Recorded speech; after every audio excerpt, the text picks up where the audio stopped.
Today, we welcome to the show Aaron Lightstone, a member of Jaffa Road. Aaron, thank you very much for coming on Tracks from Abroad.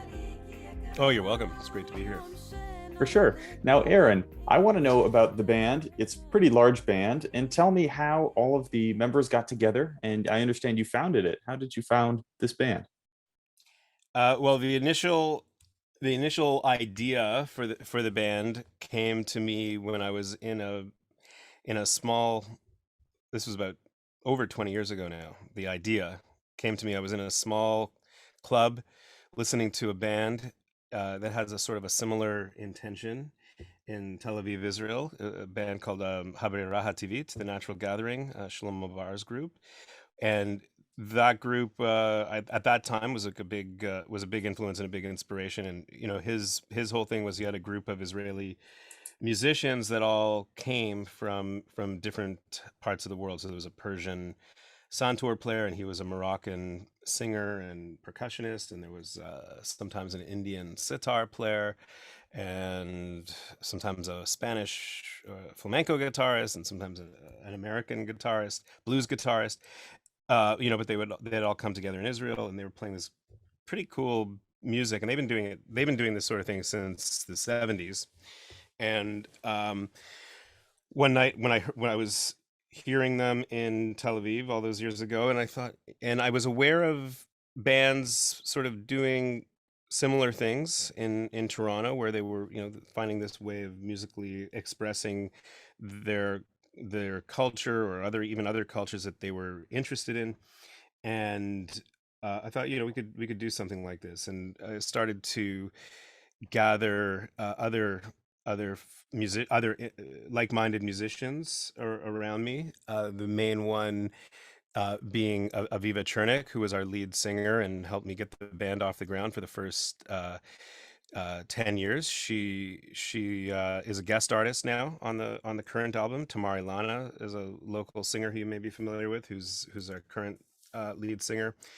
And the pulled these folks together, and the personnel has evolved and changed over the years. We started playing as Jaffa Road in 2008, and like I said, the personnel's changed a bit over the years. But Sundar Viswanathan is the other band member who's still in the band, who's been with me there the longest. We've got Justin Gray on bass and bass vina, which is a pretty interesting instrument that he invented. Rakesh Tiwari on percussion. I said Tamari Lana on vocals, and Sean Rompre on digital percussion and other electronic instruments. And then, like our other albums, our recently released album has five amazing guest artists that help fill out the sound, and each of our three albums has a totally different set of those five guest artists that sort of help fill out the sound on the recorded music, and give each album its own sort of flavor. Very nice. Now, you do have a show coming up at Supermarket on April 7th, and this Correct. is a CD release party for your new project. And I want to thank Sebastian Cook of Supermarket for helping organize this interview. Mm. And I'm looking forward to that show. But tell us about the project that you released and why maybe it was difficult during COVID to get that out. Well, yeah, COVID definitely delayed the project timelines, but we'd been working on this album for a while. I'm not sure exactly when we started it, but well before the pandemic. And when our lead singer Aviva Chernik amicably left the band, and that took us a while to sort of reconfigure and realize that Tamar was going to be our next lead singer. So like, things like that delayed the project, and then of course COVID really delayed it. I think we had originally planned to release it in early 2020, I think was the sort of original timeline, and then COVID hit, and it got difficult to finish the album, and it all worked out for the best because it just gave us more time like to slow cook the stew. And uh, but yeah, as like with everybody else, COVID especially at the beginning, when nobody knew what was really going on, and everyone was staying home and staying away from other people, made rehearsing hard, made recording hard. But there was that lull in summer 2020 when it kind of looked like it was over for a bit, and we got together. We in the studio. We finished the album, or mostly finished the album, and then really finished it in early 2021. Sat on it for a bit, and then started to slowly release some singles in the lead up to the full release of the album at the end of 2021. And then, of course, that I can't believe that's already like 6 months ago, like like October, the end of October. We're in end of March now. Um, but this is our first live show since the release of the album, so of course we're billing it as a CD release party. And if people are hearing this before April 7th, I hope many of your listeners will consider coming out. We've got great guest opening act, Queen Kong, led by which is a great jazz band influenced by Jewish music, by led by a great drummer, Laurie Wolf, and they just finished recording. Their album's not out. Their new album's not out yet. They just finished recording, so it's, I guess, a CD release for us, celebration of finishing recording their new album for them, and hope to see lots of people out at Supermarket on April Yeah. 7th. No, I do think it'll be a very successful show. It sounds like you've got a lot of interest built up over time for this project. Sure And the hope so. Yeah. sound, your sound itself, it's been described as Jewish music, classical Arabic and Indian music, modern jazz, a mix of blues, electronica, rock, pop, funk, and dub. This is sort of a complicated mixture. So tell us about the music of Jaffa Road and what is it inspired by? Well, I guess it's inspired by the cultures that the respective band members come from, and the musical cultures that we've all been exploring separately and together, right? So I've spent a lot of time playing the oud and studying Arabic music and Sephardic music, Sundar, and a bit of Indian music. Justin and Sundar and Rakesh have been, very much uh, immersed in both jazz and in Indian music over their careers, and Tamara is an expert on things like flamenco music and other types of Mediterranean folk musics, including Sephardic and Jewish music.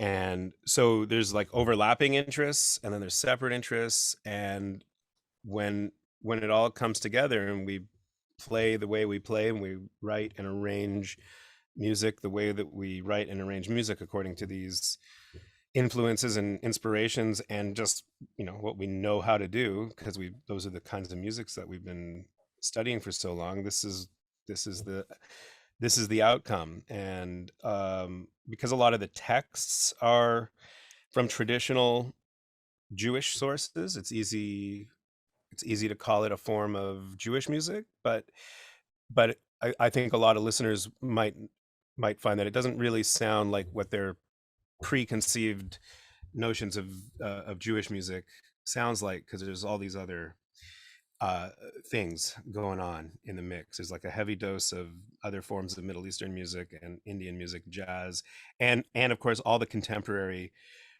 rock and pop influences that we grew up listening to. And in this current album, our third album, we let a bit of the rock and pop kind of stuff filter in more than we did on the previous record. So Mhm. the previous records have, I think, they're quite contemporary in their sound and their arrangement, but maybe this one even more so. Yeah. I was reading on your website, there was just a quote that said the original music is based upon the 15th century poet Rabbi Israel Jara, yeah. Najara, who lived in Damascus.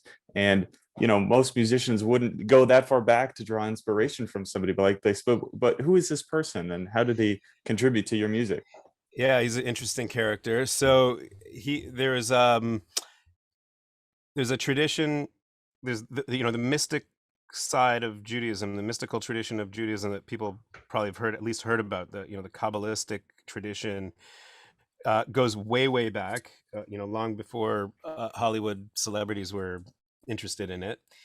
And it's a pretty interesting and deep and esoteric tradition, and it's had different sort of focal points or center points at different parts of history. So, like in second century Israel, there was a particular resurgence of interest in this tradition, and in 15th century Israel as well. There was it's well known in Jewish circles that in 15th century Sfat, a little town in the northern part of Israel, there was this community of Kabbalistic practitioners and scholars, and they wrote beautiful poetry, and they invented uh, the Kabbalat Shabbat service, which many Jewish people will be familiar with, the Friday night service that welcomes the Shabbat, the Sabbath, and it is all about just sort of creating beautiful melodies for specific types of poetry. And Najara was part of that group of 15th century mystics living between Svat and Gaza and Damascus in the 1600s, and he wrote a lot of really interesting and beautiful poetry. And there's groups, small pockets, throughout the Jewish world that are interested in taking his poetry, and not just his, other people that wrote these sort of semi-liturgical poems, and sort of reviving the tradition of either singing new melodies for these pieces of poetry, or finding the traditional melodies and revitalizing them and reviving them. So, like, and the traditional melodies, like there may have been in the Iraqi community, one melody was sung, and in the Yemeni community a different melody was sung, and in the Indian community another one was sung. So one of the songs that we used of his, we learned that it became traditional to sing it in the wedding ceremonies in the Jewish communities of Mumbai and Afghanistan. So that seemed like a neat segue to bring in some of our more explicit influences of Indian music. So Ed Hanley played tabla, and Justin Gray played the bass vina, which is this contemporary Indian instrument that he invented. And it has a sort of hybrid sound of North African, Middle Eastern, and Indian music, and it's a original melody based on his poetry, right? Yeah. And there's two songs on the album that use his poetry. Now, another aspect of music, one that you do for work, is being a music therapist. Correct. You're a registered psychotherapist, and you have this music therapy program. Can you tell us about Yeah. that? Why is it that music is uniquely helpful in helping people who may have neurodegenerative disorders and etc.? Yeah, great question. So I work in mental health and in neuro rehabilitation. Uh, Music is, if you think about what's involved in playing music or learning new skills in music or actively participating in music, any of those things require the recruitment of functioning from every sort of aspect of the human brain, right? Participation in music, whether it's active listening or learning how to play a sophisticated piece of music, or even a simple piece of very beginner music, involves this activation and coordination of the sensory motor system, fine motor skills, memory, visual system, auditory processing.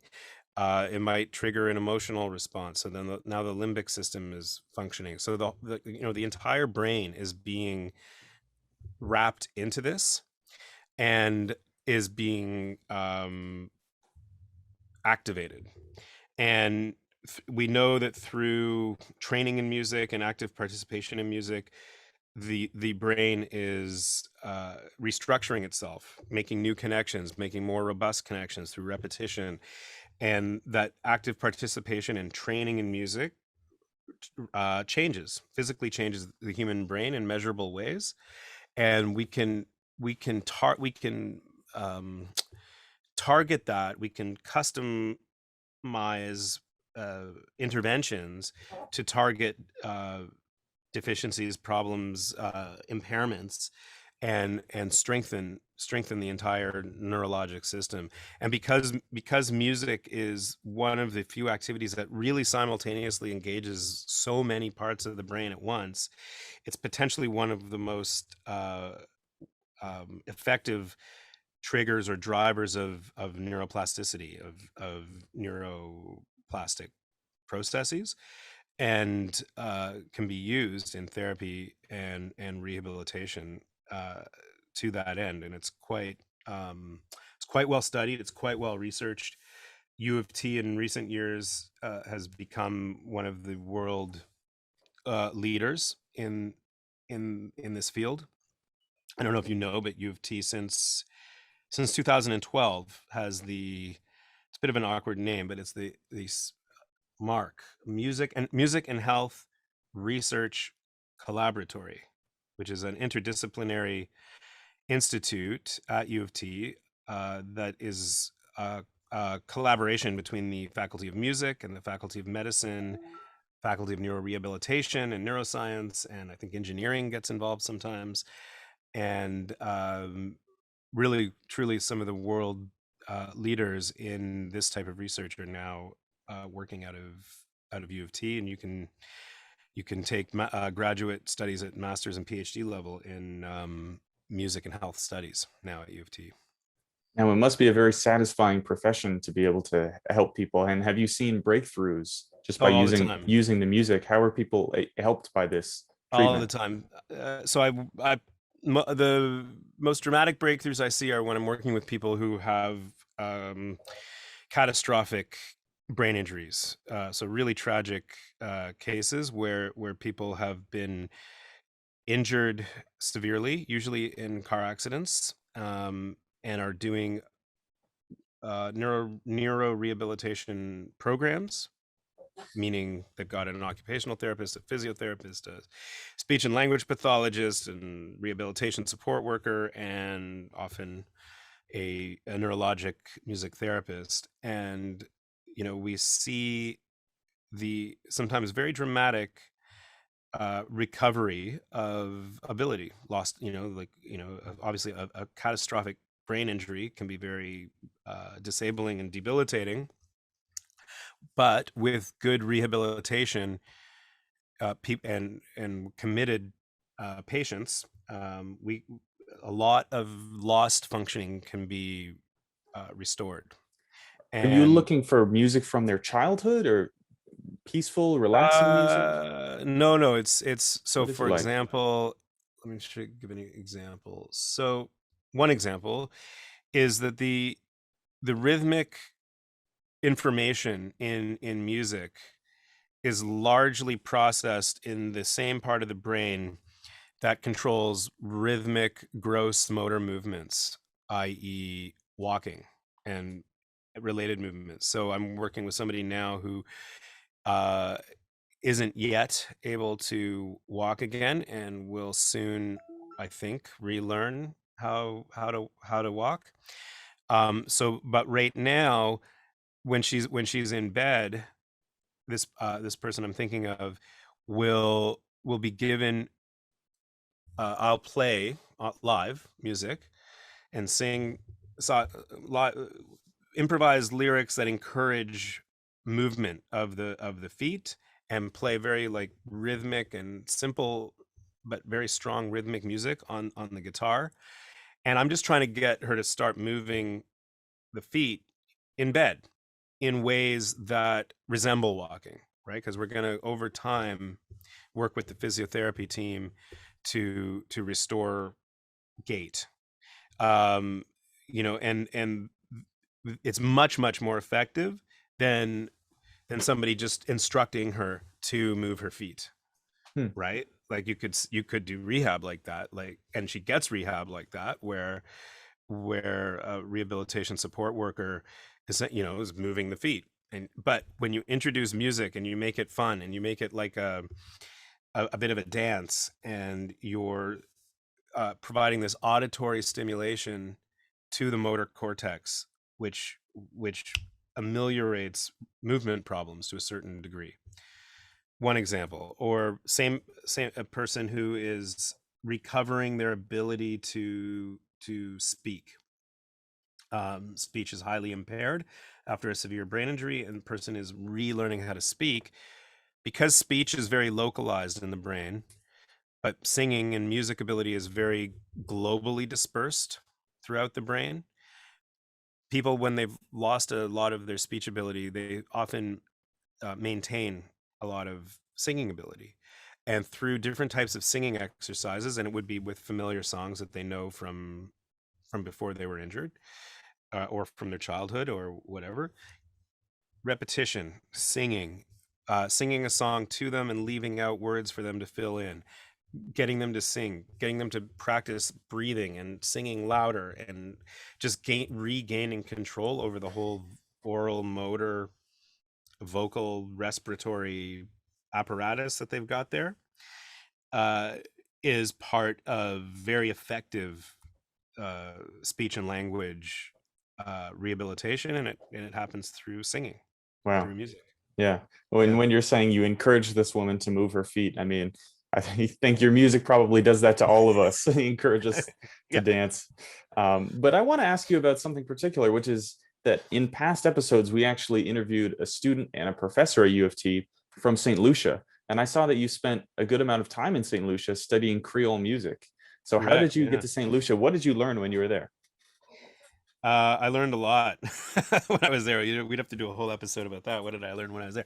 But I was commissioned at the time. This was almost 25 years ago now.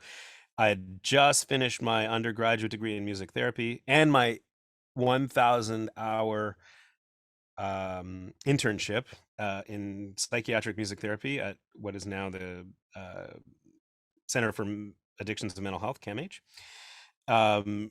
And I was a little burnt out, and I was looking for an experience to work overseas in something else for a little while. And I came across this opportunity. St. Lucia School of Music in Castries, St. Lucia, was looking for a ethnomusicologist or an ethnographer or some kind of musical researcher. They didn't have a local person who had both the correct combination of skills and availability, so they started looking further afield. And I was lucky enough to find this and get this job opportunity. They wanted somebody to come there and document a very particular type of folkloric music that really only exists on the St. Lucia, on that island. So it's a very, very specific type of Caribbean folk music, although there's very similar forms of Caribbean of this type of folk music on other islands. It's unique to St. Lucia. It's and they wanted somebody to find the elderly people who knew these old songs, make recordings of them, and then transcribe them, document them, and put them in a book that could be used as a teaching resource for elementary school teachers, because there was an initiative at the Ministry of Education to revive and keep this tradition alive. But most urban school teachers didn't know this rural folk music, It so they sounds needed like a somebody. really fun project. It was super fun. It was a time of my life, and I was there for almost a year, and I lived very frugally so that I could, almost every 6 weeks, I took a long weekend on another neighboring island, so I got to experience a good swath of the southeastern Caribbean. And it's a beautiful place, and it's a beautiful culture. It's endlessly fascinating to an outsider. Just the beautiful hybridization that occurs there of African cultures and European cultures, and that was very much evident in the type of music that I was there to research. It's for any St. Lucians who might be listening. I was there researching the Flower Festival music, which St. Lucians will be familiar with, and it's a very small population. When I was there, it was like 150,000 people, and plus a bunch more here. there's a lot of St. Lucians in Toronto. Right. But that's like two ridings of Ontario population wise, right? What Uh, other parts of the world inspire your music? Do you listen to music from the Caribbean now? Do you still, or other regions? well, I still love Caribbean music, calypso and reggae, particular like old calypsos and reggae, and and big fan of and friends with Kobo Town, which is a great band that you should get on your show at some point if you haven't already. Okay, okay, I'll take that Yeah, advice. Drew's based in Ottawa. He has this awesome band called Kobo Town that does a pretty cool hybrid of reggae and old time calypso music, and so I love that kind of stuff. And old and so yeah, Caribbean music, but a lot of Middle Eastern music and blues and jazz and different types of Jewish music. There's a pretty interesting, thriving international sort of Jewish music scene, of many different sort of sub branches, depending on where it's coming from and what kind of music is influencing it. And classic rock, like I still like the classic rock that I grew up on, like Led Zeppelin and Pink Floyd and all that kind of stuff. You Yeah, know, other band members are big Radiohead fans, and that influence also makes its way into the music as well. yeah. I want to ask you about the symbol of Jaffa Road. It looks like this. Is it called a Hamsa symbol? Hamsa, yeah. Hamsa. Hamsa, What does that and represent? so in Middle Eastern cultures, some Hamsa, which is the Arabic word for five, so like five fingers on a hand. Some people call it the hand of Fatima, and it's in many different Middle Eastern cultures, whether Jewish or Arabic, Islamic, I think even Middle Eastern, Christian Middle Eastern people as well. It's an amulet that is to protect, against the evil eye. So, but it's a very sort of universally in the Middle East. It's a very universally recognized um, amulet or symbol, and the idea behind it is that it somehow is protection from the evil eye, and Mhm. people can interpret what that means differently. You know. Yeah, we had a student on from Morocco who described this. He had this little blue eye, the evil Mm. eye, I suppose, and it was to ward off, evil, I don't know, evil spirits or something like that. But he felt very strongly that it was important to him to wear it and to protect him. Yeah, if in the Jewish tradition, and this is also in the East European tradition where I come from. My grandparents all came from different parts of Eastern Europe, um, Yiddish speaking. They definitely had this concept of the evil eye. They didn't have the Hamsa, the hand of Fatima, to ward it off. It was more of a verbal thing. So, for example, it was very typical that if you said anything that could be seen as and it's not even that it was boasting or gloating, but could be even just like loosely interpreted as boasting or gloating or bragging or any or just like saying like really positive things, like that could attract the evil. That could attract the evil eye, right? Dang, So, no fun allowed. Can't well, boast it's about not that it's yourself. not that it's not that it's no fun allowed. It's that you don't want to jinx a good situation, Hmm. right? So in that tradition, like an elderly person, you ask an elderly person, oh, how many grandchildren do you have? They would answer, oh, I have, I have five grandchildren, Kanena Hora. And Kanena Hora is Yiddish for like, but keep the evil eye away from me, Hmm. right? Because they've, like that statement of how many grandchildren one has, that could be interpreted as It's like knock on wood or something like that. yeah, exactly, that's exactly what it is. Okay, Exactly. whatever good knock on wood does to Yeah, say something like that. yeah, but it's Um, it's exactly the same kind of thing. So in yeah, my ancestors would have said like Kanena like many times in a Yeah. conversation, like if good things were being discussed. Yeah, yeah. Okay. I saw a post on your Facebook page where you were celebrating Purim, the festive, the holiday of Purim. So Yeah. I want to know how music is important to the Jewish culture. How is it used in these different celebrations? Um, I think like or most cultures, Jewish culture uses music in most celebrations, in every celebration, in some form or another. So, of course, at like weddings and life cycle events, there's you know there's music, there's live music if possible, there's singing, there's you know dancing. Like, yeah, Hmm. I don't think it's can't think of a way that it's particular to the Jewish tradition. Every holiday has certain songs or texts or melodies that are associated with it, um, and has like a sort of like a seasonal repertoire, like Christmas songs. Like Christmas songs are sung at I just Christmas, think Christmas and songs are a bit more shallow than I to be fair, I don't quite understand Hebrew, but I would think there's a bit more to it. um, potentially. I guess it depends on what kind of Christmas music you're listening to. Like,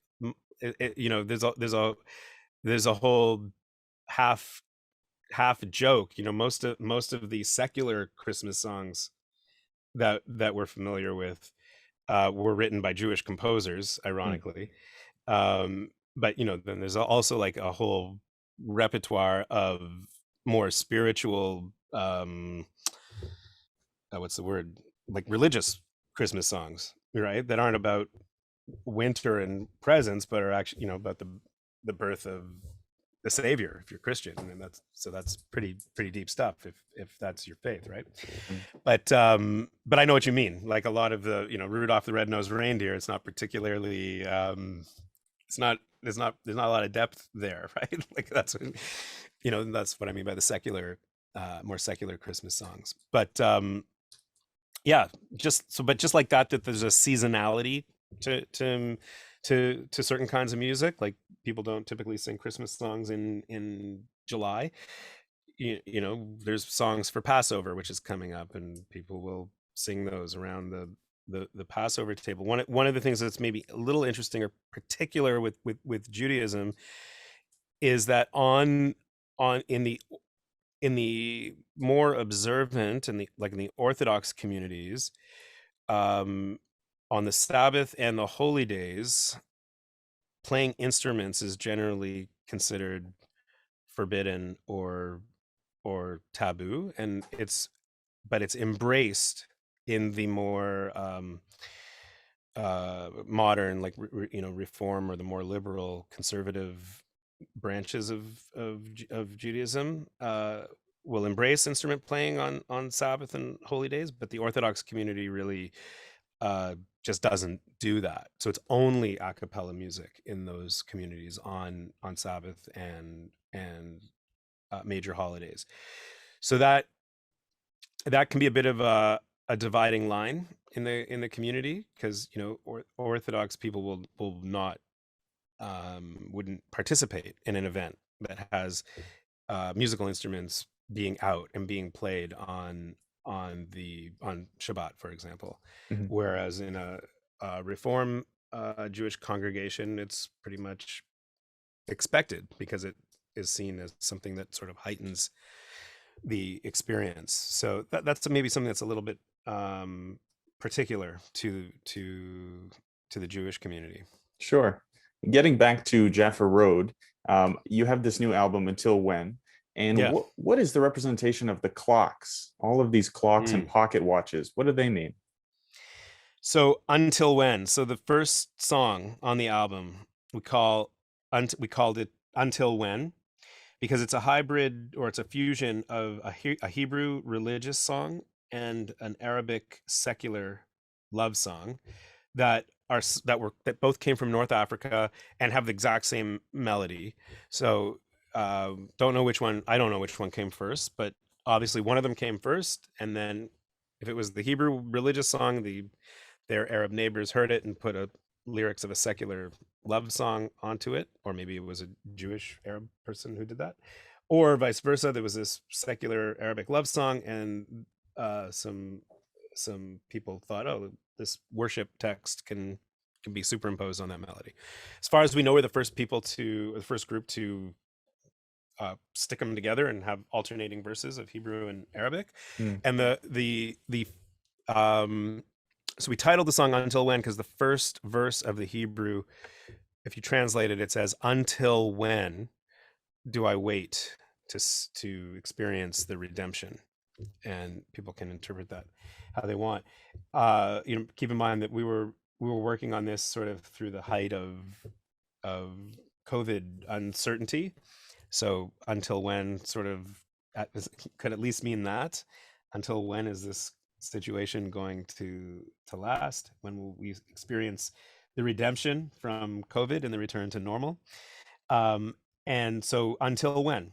So the clocks and the watches and they're all broken. I don't know if you noticed that. They're okay. all, so there's a maybe like there's a meaning in there. Like we don't know because the watches are they're not they're not good timekeepers. And but a broken watch is still correct once every 12 hours. Um, so, and the watches I inherited, my grandfather was a watch maker, watch fixer, watch repair person, and collector. Different times in his life, it was a career, sometimes it was a hobby, but he was very disorganized and he had piles and piles and piles of watches that were broken. When he died, I think he was keeping them for parts in case he needed the parts for something he wanted to fix. How he would ever find the right part in this heaps of watches, I have no idea. But we have them, and we always wanted to do something with them, and making some album art um, for them became the obvious solution when once we knew the album was going to be called Until When. Yeah, that's great that you repurposed your grandfather's work Broken to make an watches. album art. Yeah, that's really great. Well, Aaron Lightstone, it's been really nice to speak with you Yeah, about great Jaffa talking to you. Road. And tell us again, let's double down on the April 7th music show. What is that going to be like, and what is it? So yeah, we're really looking forward to April 7th at Supermarket. Our first live concert with an audience since the start of the pandemic. So we're very excited about that. First concert since we released our new album Until When, which came out at the end of last year. So we're billing it as a CD release concert. And we've got a great opening act, Queen Kong, which is a amazing Toronto jazz group led by Laurie Wolf, who does a really cool fusion of jazz and klezmer and Jewish music. And they're celebrating that they recently finished recording their soon to be released album. So lots to celebrate, and the return of live music in this city, and hopefully it sticks around. Hopefully everything goes well, and hopefully everyone stays healthy, and we can hopefully get things back to some semblance of normalcy, and we can celebrate that too. And let's uh, let's get um, let's get all our fans out, some new fans, some old fans, some Queen Kong fans, and some supermarket fans. It's a great venue, and yeah, we're just really looking forward to it. Very exciting. Aaron, thank you very much for coming on Tracks from Abroad. Yeah, you're welcome. Great talking to you.